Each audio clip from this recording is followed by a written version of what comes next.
सबसे बड़ी उपासना किसी की भी, वो चाहे देवी देवता हो, भगवान हो, ईश्वर हो, गुरु हो, सबसे बड़ी उपासना है शरण में जाना। शरणागत से बड़ी उपासना नहीं होती है। शरण में जाने का अर्थ ही है कि उपासना हो गई है। हमारी एक आदत बनी हुई है कि हम किसी को भी वर्शिप करते हैं, पूजा करते हैं, तो हम अपने से बाहर उसकी पूजा पाठ करते हैं, लेकिन शरण में नहीं जाते हैं। जब तक किसी की शरण में नहीं जाएंगे वो पूजा सफल नहीं होगी, वो पूजा ही नहीं मानी जाएगी। और शरण में चले गए तो आरती पूजा की आवश्यकता ही नहीं है। शरण में जाने का अर्थ है उसको फील करना, उसका अनुभव करना, उसके साथ में एक हो जाना। जैसे पानी में शरबत घुल मिल जाता है, एक हो जाता है, वो शरण में चला गया। नदी समुद्र में मिल जाती है, वो शरण में चली गई। नदी को समुद्र की आरती नहीं करने की आवश्यकता है।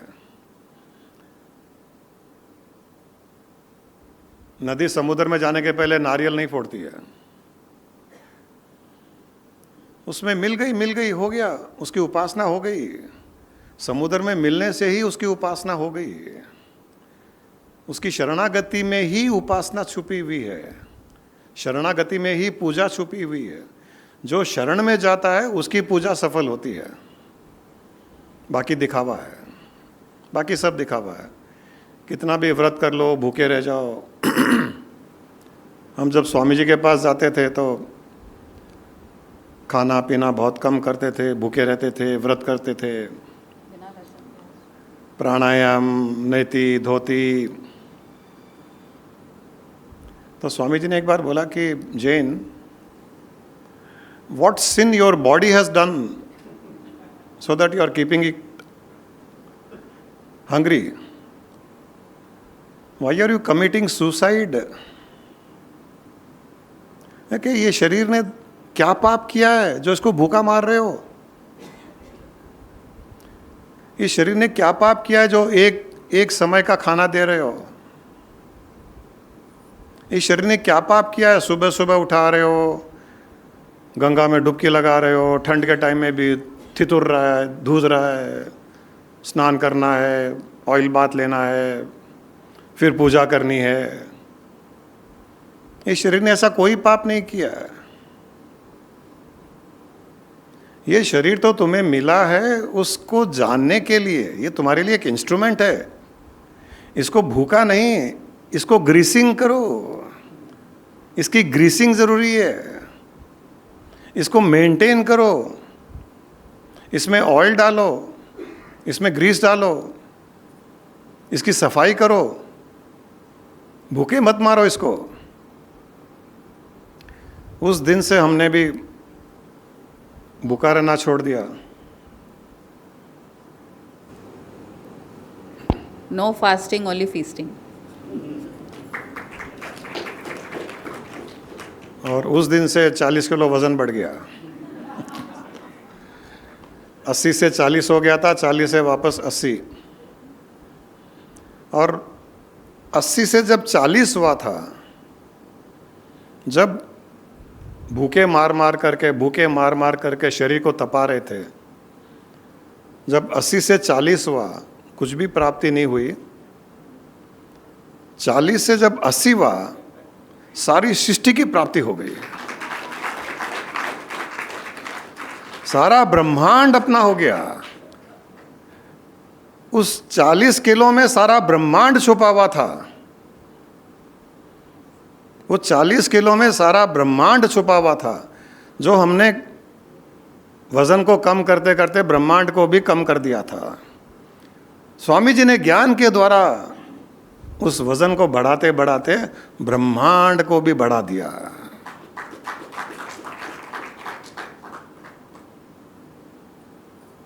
अज्ञानता में हम सब गलत काम करते हैं। अज्ञानता में सही काम कर भी नहीं सकते हैं। इंसान अगर नींद में चल रहा है तो सही नहीं जाएगा, उसको पता भी नहीं है कहाँ जाना है, कहाँ नहीं जाना है, कहाँ ठोकर लगेगी, कहाँ दीवार है, कहाँ क्या है, गिरेगा उठेगा। लेकिन आंख खोल के जब चलेगा तो उसको पता है मैं कहाँ जा रहा हूँ, मुझे कहाँ जाना है। ये सारा का सारा खेल हम लोग नवरात्रि हो, शिवरात्रि हो, दशहरा हो और दूसरे भी जो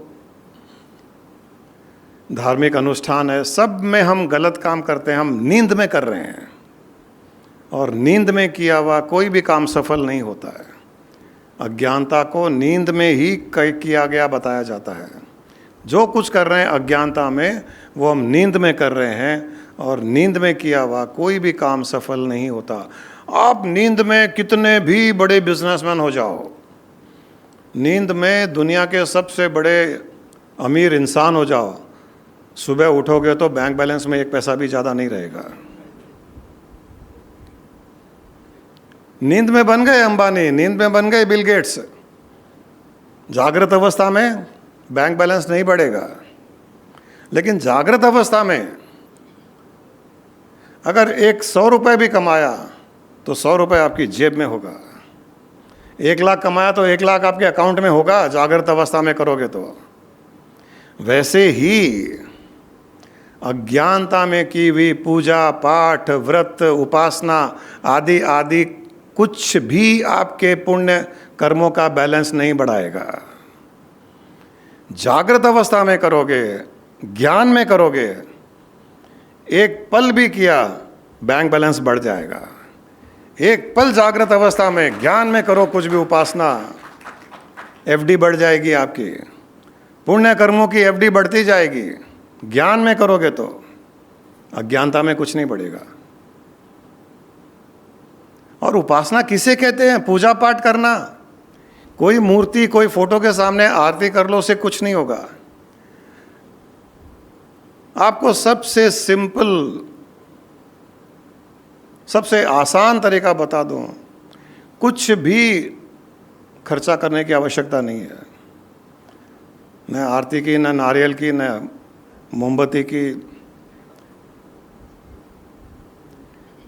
जिसकी भी पूजा करनी है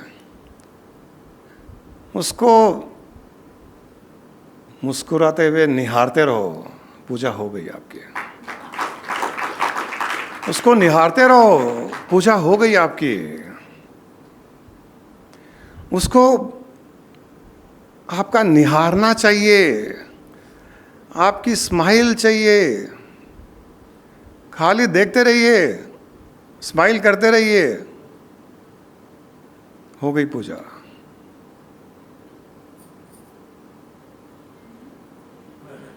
शास्त्रों में इसे सहज शक्ति कही गई है। सहज शक्ति। मार्कंडेय पुराण में सीक्रेट दिया गया है कि जब दुर्गा महिषासुर को मार रही थी, उससे युद्ध चल रहा था,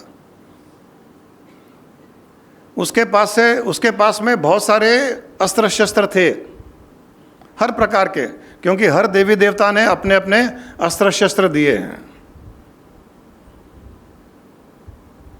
सुदर्शन चक्र था, शिव जी का त्रिशूल था, कमल का फूल था, गदा थी, तलवार था, हर प्रकार के अस्त्र शस्त्र थे। लेकिन एक शस्त्र, एक अस्त्र ऐसा था जो किसी के ध्यान में नहीं आया, और वो दुर्गा ने बहुत उसका उपयोग किया। और ये माना जाता है कि उस अस्त्र के कारण ही उसने महिषासुर पर विजय प्राप्त की। वो क्या था पता है? दुर्गा माँ की मुस्कान। मार्कंडेय पुराण में कहा गया है कि जब भी वो महिषासुर से युद्ध करती थी, लड़ती थी, राक्षसों को मारती थी, एक हल्की सी मुस्कान उसके चेहरे पे रहती थी। टेंशन नहीं था, स्ट्रेस नहीं था। One of the greatest weapon Durga had was smile, was a gentle smile, gentle smile, जोर से हंसने वाली नहीं, जेंटल स्माइल। और वो स्माइल करते हुए लड़ाई कर रही है। ये तो किसी ने, जो कई सीरियल बने हैं या पिक्चर दिखाया जाता है, उसमें नहीं दिखाया जाता वो स्माइल, क्योंकि उनको पता भी नहीं है कि ये चीज़ ऐसी थी। वहाँ तो बहुत भयानक खूंखार दिखाया जाता है, लड़ाई करने के टाइम में टेंशन, स्ट्रेस दिखाया जाता है। नहीं, वो स्माइल करती थी। इससे बड़ा वेपन और कोई नहीं था। सुदर्शन चक्र से भी ज्यादा शक्तिशाली, त्रिशूल से भी ज्यादा शक्तिशाली मार्कंडेय ऋषि ने लिखा है। और शिव जी ने, विष्णु ने, ब्रह्मा ने, सबने कहा कि हाँ, हमारे अस्त्र शस्त्र से भी ज्यादा शक्तिशाली दुर्गा माँ की मुस्कान थी।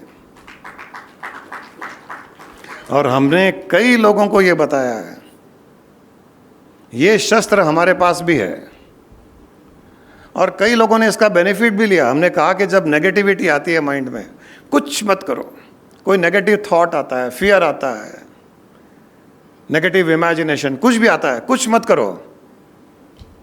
क्या करो? स्माइल करो।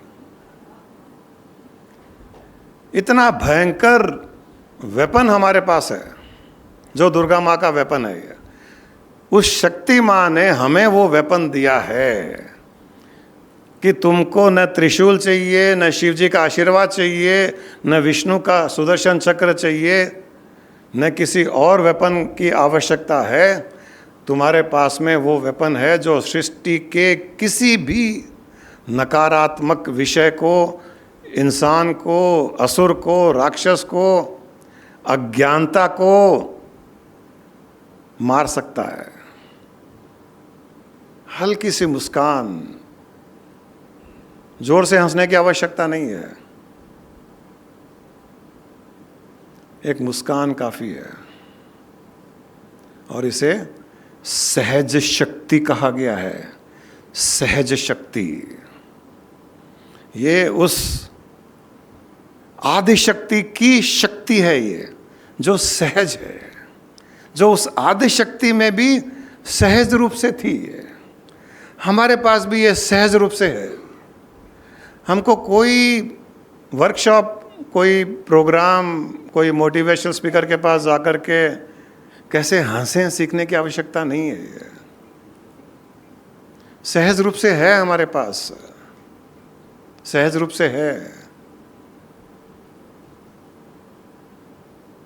और जब जब हमने हल्की सी मुस्कान चेहरे पे रखी है, सामने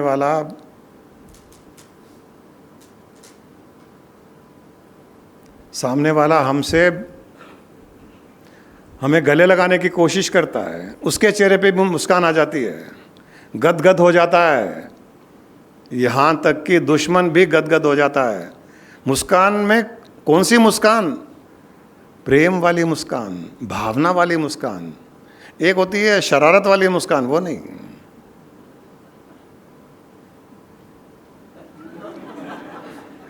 मुस्कान भी कई तरह की होती है, वो वाली नहीं।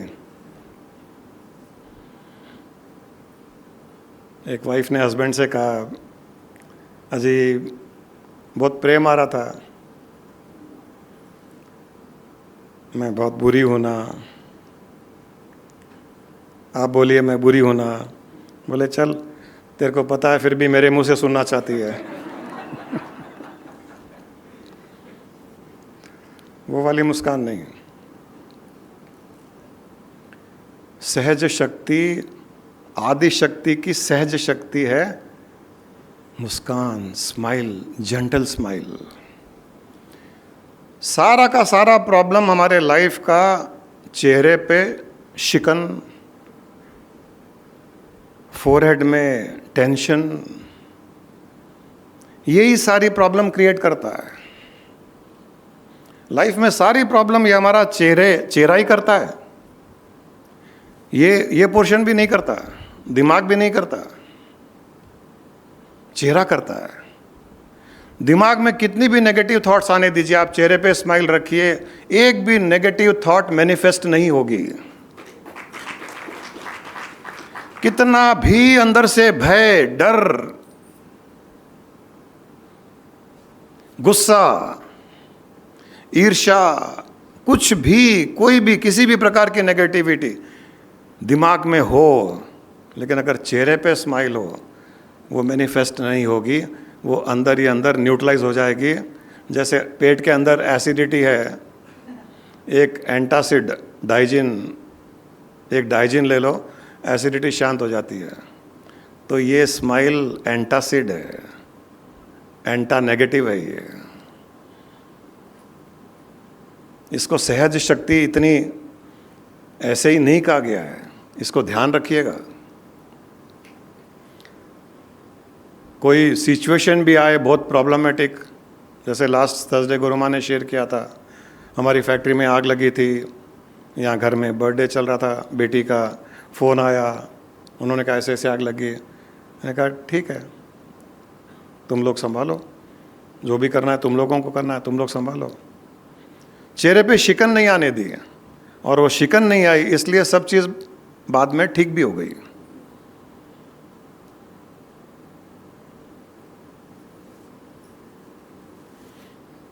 नवरात्रि में जब 9 रात्रियां मिली है हमको उस शक्ति को जानने के लिए,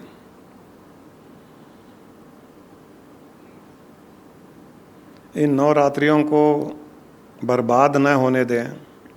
केवल रिचुअलिस्टिक पूजा पाठ, व्रत, यज्ञ आदि, आरती, डांडिया खेल करके वो सब कीजिएगा, कोई प्रॉब्लम नहीं है। डांडिया तो ज़रूर खेलना है, उसमें कोई प्रॉब्लम नहीं है। आरती कीजिए, भजन गाइए, कीर्तन गाइए, लेकिन उस डांडिया में जो डांस कर रहा है उसमें शक्ति के ही दर्शन कीजिए। शक्ति उछल उछल करके बताना चाह रही है कि देखो मैं कैसी हूं, मैं क्या क्या करती हूं। हाथ हिल रहा है, पांव धिजक रहे हैं, म्यूजिक चल रहा है, उन डांडिया की लकड़ियों से खेल रहे हैं। उस रूप को देखने की आवश्यकता नहीं है कि कौन खेल रहा है, ये कौन है, इसका नाम क्या है। उस रूप के पीछे उस स्वरूप को देखने की आवश्यकता है, जो उसको नचा रहा है, जो उसके पांव को थिरका रहा है, जो हाथों को हिला रहा है, जहां से म्यूजिक आ रही है।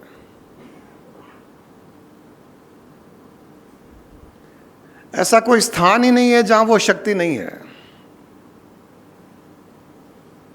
हमको पता कैसे चलेगा कि शक्ति है या नहीं है? कोई मुर्दा है तो इसका अर्थ नहीं है कि शक्ति नहीं है, शक्ति है। वो इंस्ट्रूमेंट खराब हो गया, शक्ति वहां है। लोग कहते हैं इसके प्राण चले गए, प्राण कहीं नहीं गए, प्राण वहीं है। वो प्राण को ले नहीं पा रहा है, वो इंस्ट्रूमेंट खराब हो गया, प्राण वहीं है। हम जिंदा है अभी भी, भाग्यशाली है कि हम उस शक्ति को जान सकते हैं। और इंस्ट्रूमेंट ठीक है, जब तक ये इंस्ट्रूमेंट ठीक है, इस इंस्ट्रूमेंट से अपनी आइडेंटिफिकेशन हटा करके उस शक्ति में अपनी आइडेंटिफिकेशन ले जाना ही हमारा उद्देश्य है जीवन का। इस इंस्ट्रूमेंट पर अपनी आइडेंटिफिकेशन रखने का उद्देश्य नहीं है।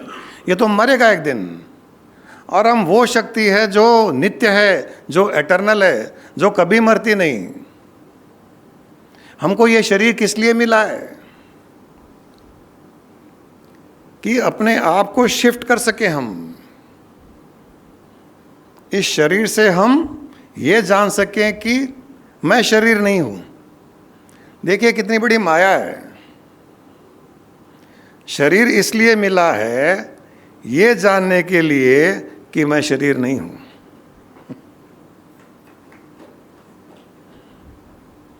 ये बड़ा रहस्य है। ये कोई चीज मिलती है ये जानने के लिए कि मैं वो नहीं हूं। ये शरीर का उद्देश्य, ऑब्जेक्टिव, ये जानना है कि मैं ये नहीं हूं। और वो शरीर के द्वारा ही हम जान सकते हैं कि ये मैं नहीं हूं, मैं वो हूं। अभी गुरु माँ ने बहुत अच्छा एग्जाम्पल दिया। गुरु माँ बोल रही है, होठ हिल रहे हैं, आंखें देख रही है, कुछ आवाज निकल रही है। वो कोई शरीर नहीं कर रहा है, शरीर कर भी नहीं सकता, शरीर कर भी नहीं सकता। मुर्दे को बोलिए आवाज निकाल, मुर्दे को बोलिए मैं जो बोल रहा हूं सुन, न आवाज निकालेगा न सुनेगा। मुर्दे के मुंह में कुछ डालिए अंदर जाएगा नहीं। क्यों नहीं जाएगा? उसके होठ तो ठीक है, उसकी जीभ भी ठीक है, उसके कान के पर्दे फटे नहीं हैं। आप किसी भी डॉक्टर को एमआरआई करा लीजिए मुर्दे की, सब ठीक मिलेगा। पूरे बॉडी का स्कैन करा लो, पर्दे इंटैक्ट, जीभ ठीक, होठ ठीक, सब ठीक है। फिर वो बोल क्यों नहीं पा रहा है? शक्ति है, वो शक्ति को ले नहीं पा रहा है। तो हम अगर शक्ति की उपासना करने चाहें तो उसकी उपासना न करें जो हिलती नहीं डुलती नहीं। रियल उपासना शक्ति की वो है जहां पर हलन चलन है, जहां कुछ हिल रहा है, जहां कुछ बोला जा रहा है, जहां कुछ सुना जा रहा है, जहां कुछ आवाज है, जहां कुछ हिल रही है, पत्ते हिल रहे हैं, जहां कुछ बारिश हो रही है, वहां उस शक्ति की उपासना कीजिए। और वो कहीं कोई खास विशेष स्थान में हमको मिलेगा क्या? ऐसा ये हलन चलन, हमको आवाज, इसको सुनने के लिए, हाथ पांव चलने को देखने के लिए कहाँ जाना पड़ेगा हमको? केदारनाथ, तिरुपति, कैलाश, मानसरोवर कहाँ जाना पड़ेगा? वहाँ तो पत्थर ही है, आपके घर में है, आपके अंदर है। आप हिल चल रहे हो। अरे जो यहाँ से चल करके कैलाश मानसरोवर गया, कौन गया? अज्ञानता है कि वहाँ शिव जी को देखने जा रहे हैं। शिव जी खुद अपने आप को देखने जा रहे हैं। शक्ति अपने आप को देखने जा रही है। कहाँ देखने जा रहे हो? किससे मिलने जा रहे हो? ये बंद होना चाहिए। कहीं मत जाइए। आपका एक एक ऑर्गन, आपकी एक एक इंद्रिय, आपकी आवाज में ही शक्ति है। अगर एसी चल रहा है, यहाँ लाइट चल रही है, जल रही है, हमको पता है कि करंट है, वरना कैसे पता चलेगा कि करंट है या नहीं है? लाइट है तो करंट है, लेकिन दिखता तो नहीं है करंट, फिर भी करंट है। वैसे ही आप जिंदा हो तो शक्ति है आपके भीतर, कूट कूट के भरी हुई है। आप जिंदा हो, आप खा रहे हो, आप सो रहे हो, आप उठ रहे हो, आप चल रहे हो, आप लड़ाई कर रहे हो, आप झुक रहे हो, आप माफ़ी मांग रहे हो, आप थप्पड़ मार रहे हो, थप्पड़ खा रहे हो, रो रहे हो। ये सब शक्ति के ही काम है, आपके नहीं है। और ये सब हो रहा है मतलब पूर्ण रूप से शक्ति जागृत है। कोई नेगेटिव थॉट आ रहा है, इसका मतलब है शक्ति ज़्यादा जागृत है, डांस कर रही है। आप उसको नेगेटिव थॉट देखो तो आपका कुछ बुरा करेगी वो, उसमें शक्ति देखो, नेगेटिव थॉट गायब हो जाएगा। माया में पूर्ण रूप से शक्ति का विद्यमान है, शक्ति ही विद्यमान है। माया में शक्ति देखिए। जो इंसान माया में शक्ति देखता है उसके लिए माया गायब हो जाती है, क्योंकि शक्ति प्रकट हो जाती है। और जो शक्ति में माया देखता है उसके लिए शक्ति गायब हो जाती है, माया प्रकट हो जाती है। इतना ही खेल है ये। आपकी दृष्टि में क्या देख रहे हो आप, वही आपके सामने प्रकट होगी। वो माया है ही नहीं।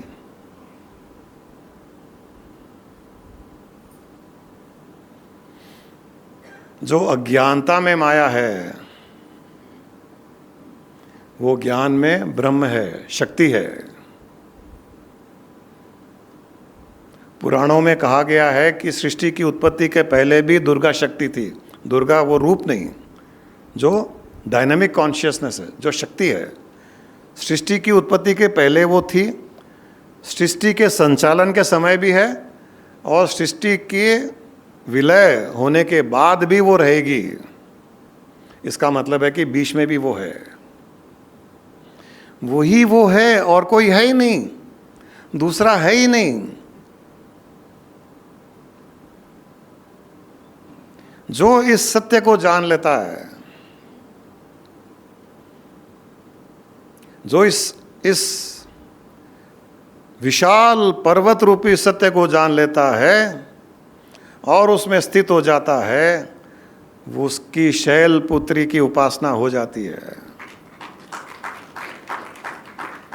जो सारी सृष्टि में जहाँ पर हलन चलन है कार्य में, वहाँ पर ब्रह्म के दर्शन करता है, वो ब्रह्मचारिणी की उपासना हो जाती है। ये नाम ऐसे ही दिए गए हैं, इनके पीछे बहुत बड़ा अर्थ है, ज्ञान है। जितने भी 9 दुर्गाओं के नाम हैं अलग अलग, वो केवल नाम नहीं, वो केवल आकार नहीं, वो केवल रूप नहीं, उनके पीछे ज्ञान है। और जब तक उस ज्ञान से, उस भावना से, उस नव दुर्गा रूपी शक्ति को नहीं देखेंगे, उसको जब तक निहारेंगे नहीं, तब तक हमारा कल्याण नहीं होगा। नवरात्रि आती रहेगी, भूखे मरते रहेंगे, उपवास करते रहेंगे, सिर दुखते रहेंगे, वॉमिटिंग होती रहेगी, चिड़चिड़ करते रहेंगे, रात को गरबा कर लेंगे, सुबह लेट उठेंगे, फिर वही दिनचर्या, ब्रह्मचर्या के बदले दिनचर्या। ब्रह्मचारिणी, ऐसा कोई एक्शन नहीं है जहां पर ब्रह्म नहीं है। और इसी ज्ञान को दुर्गा कहा गया है। दुर्ग, ये ज्ञान है जो हमारे लिए एक किला है, ये फोर्ट है। इस प्रकार का ज्ञान ही फोर्ट है, उसी को ही दुर्गा कहा गया है। हम ही दुर्गा है। उस ज्ञान में जब स्थित हो जाते हैं तो हम हमारा किला बना लेते हैं। अब हमें न माया छू सकती है, न कोई नेगेटिविटी छू सकती है, न किसी की नज़र छू सकती है, न किसी की कोई नेगेटिव वाइब्रेशन छू सकती है, न कोई कर्म के बंधन हम पर पड़ सकते हैं, क्योंकि हम हमारे ज्ञान के किले में हैं। ज्ञान का किला बना लो, दुर्गा बन जाओ, दुर्ग बन जाओ। दुर्ग के मालिक ही को दुर्गा कहा जाता है। हम दुर्ग के मालिक हैं। दुर्ग मतलब फोर्ट, उसके मालिक हैं हम। और जो दुर्ग का मालिक है वही दुर्गा है। कौन सी दुर्गा को ढूंढने जाते हो?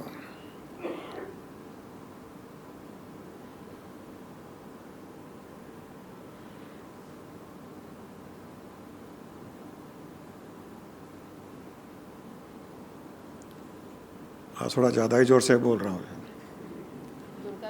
मैं कुछ नहीं कर रहा हूँ। दुर्गा शक्ति जाग गई है। वही कोशिश कर रही है जगाने की सबको। कि आपके कान के पर्दे इतने ढीठ हो चुके हैं कि ज्ञान को अंदर उतारने ही नहीं दे रहे हैं। स्टबन हो चुके हैं, उनको ढीला करने के लिए जोर से चिल्ला रही है। मैं क्या करूं? हमको तो स्वामी जी ने बहुत सॉफ्टली ये सब ज्ञान दिया। जैन, why are you committing suicide, what sin this body has done. उसी दिन समझ में आ गया, अरे कितना पाप कर रहे हैं हम शरीर के ऊपर, कितना टॉर्चर कर रहे हैं शरीर को, बेचारे को क्यों भूखा मार रहे हैं।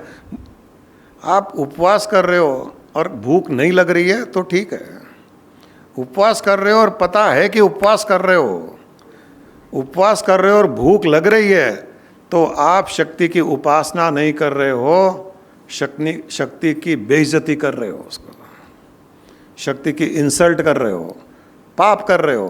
क्योंकि भीतर की अंदर की शक्ति को क्या बोला जाता है पता है आपको?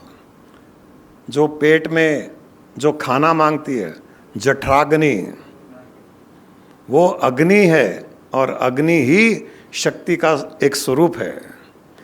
जठराग्नि कह रही है कि मुझे कुछ चाहिए, हम कहें कि नहीं, नवरात्रि है, नहीं मिलेगा। मतलब घर के बाहर दुर्गा, काली माँ, शैलपुत्री, ब्रह्मचारिणी भिक्षाम देई भीख मांग रही है, हम कहें नहीं, हमारा उपवास है, तुम भी उपवास करो। अब उस दुर्गा माँ को जो बाहर से भीख मांग रही है या अंदर से भीख मांग रही है या अंदर से भिक्षा मांग रही है, जब उसको नहीं मिलेगी भिक्षा, तो आप जान लो कि क्या करेगी, आपका आशीर्वाद देके जाएगी या श्राप देके जाएगी। ये विवेक बुद्धि आपकी बताएगी आपको, मुझे बताने की आवश्यकता नहीं है ये। और एक छोटा सा भिखारी भी उसको अगर दुत्कार दो कि चल आज नहीं मिलेगा, आज मेरा उपवास है, भिखारी बोलेगा तेरा होगा, मुझे क्यों भूखा मार रहा है।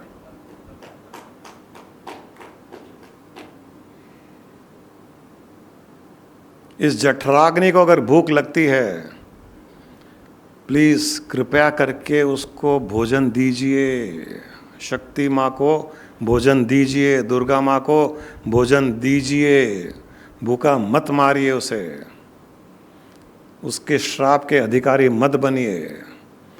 और आप देख लीजिएगा, जठराग्नि अगर मांग रही है तो उसको ऐसे देखिए कि दुर्गा माँ भिक्षा मांग रही है, और जैसे ही थोड़ा भीतर जाएगा खाना, आपके चेहरे पे दुर्गा माँ की स्माइल आ जाएगी। वो प्रूफ है कि दुर्गा माँ ने आशीर्वाद दिया है। ये बहुत बड़ा प्रूफ है।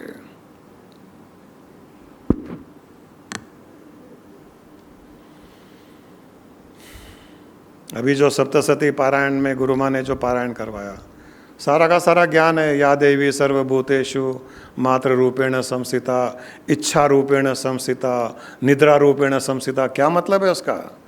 कि सारे भूतों में मतलब वो भूत नहीं, ये भूत, ये जिंदा भूत जो यहाँ बैठे हैं, हाँ वो मुर्दा भूत है। वो भूत इन भूतों से डरते हैं। तो सप्तशती पारायण, जो दुर्गा सप्तशती पारायण है, उसमें ही कहा गया है कि इच्छा भी शक्ति है, देवी है। या देवी सर्वभूतेषु, सारे भूतों में जो इच्छा रूप से स्थित है वो देवी है। उस देवी को नमस्कार, नमस्तस्यै नमस्तस्यै। कोई इच्छा जागे आपकी, ये करना है, वो इच्छा शक्ति है।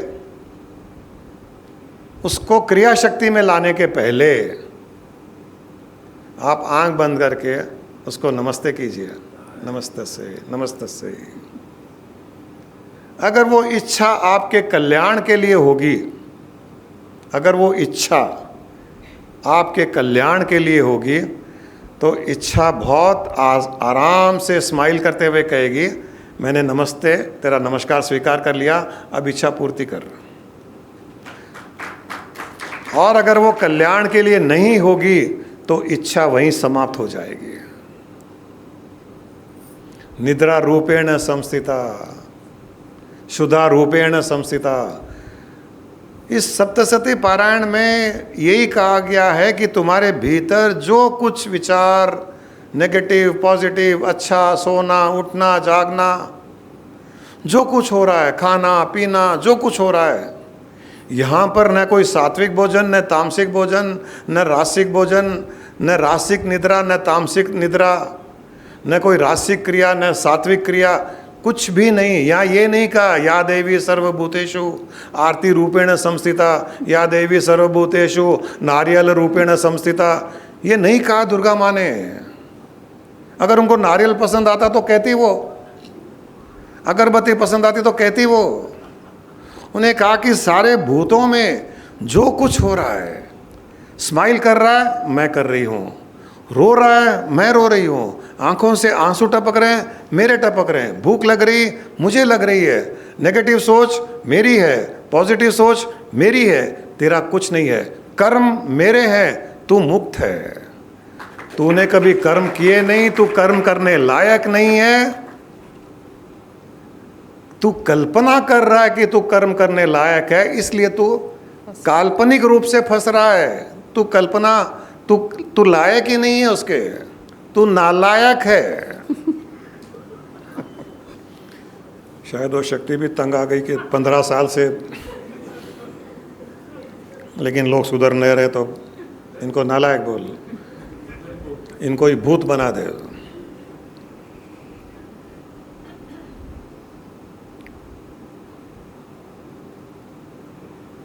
उसको बाहर ढूंढना बंद कीजिए।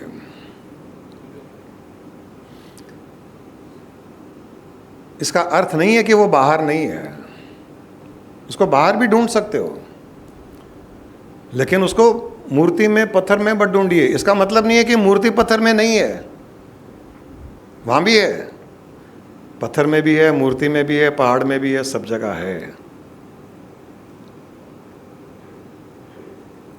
ज्यादा कहां है, ज्यादा कहां है? एक 0 वाट का बल्ब होता है, एक 200 वाट का बल्ब होता है, एक 1000 वाट का बल्ब होता है। तो इलेक्ट्रिसिटी ज़्यादा कहाँ है? जितना ज़्यादा वाट का होगा वहाँ पर होगा। 1 टन का एसी है, एक 50 टन का एसी है, तो ज़्यादा एनर्जी कहाँ पर है? 50 टन के एसी में है। तो पहाड़ में, पत्थर में, मूर्ति में है शक्ति, है 0 वाट की है। और जो 1000-11,000 वाट के हमारे आसपास घूम रही है शक्ति, देवी माँ, उसका क्या? उसका क्या? उस शक्ति का क्या? वो घर में है, वो चल रही है, वो फिर रही है, हम देख रहे हैं, हमारे सेंसेस, बुद्धि, हमारे विचार, इंद्रियां, नेगेटिव, पॉजिटिव, ओवर थिंकिंग, ये थिंकिंग, वो थिंकिंग, विजुअलाइजेशन, इमेजिनेशन, कल्पनाएं, ड्रीम्स, स्वप्न आदि आदि, सब में वही है। आंख बंद करके ध्यान करने की कोशिश करने की जरूरत नहीं है कि आंख बंद करके मैं दुर्गा माँ का ध्यान करूं।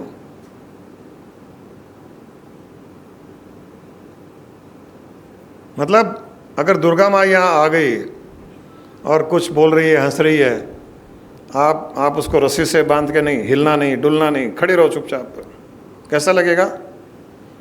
उनके जितने हाथ है सब हाथ को रस्सियों से बांध दो। वो हम ध्यान में करते हैं। ध्यान में रोकना क्यों है? दुर्गा माँ डांस कर रही है, 10 हाथ 10 सिर, हंस रही है, बोल रही है, उसको रोक रहे हो, जकड़ रहे हो, उसको रस्सी से बांध रहे हो। ये ध्यान नहीं है।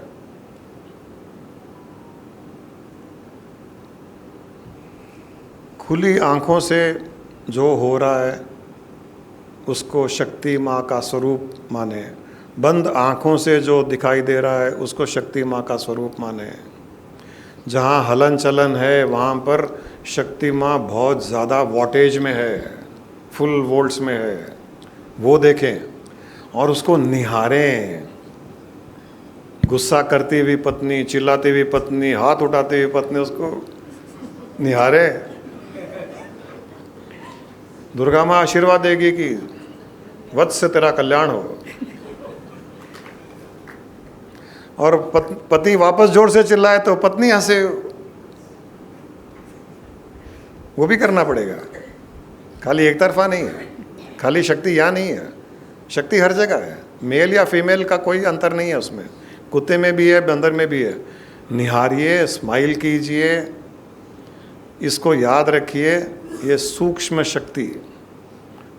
शक्ति आदि शक्ति से हमको मिली हुई है, जो है हमारी मुस्कान।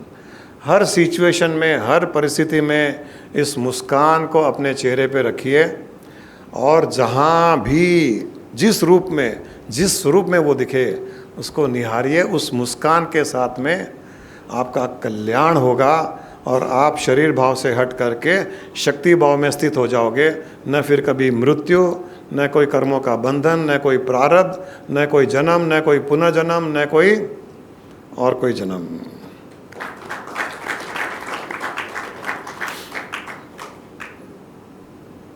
ॐ सर्वमङ्गलमाङ्गल्ये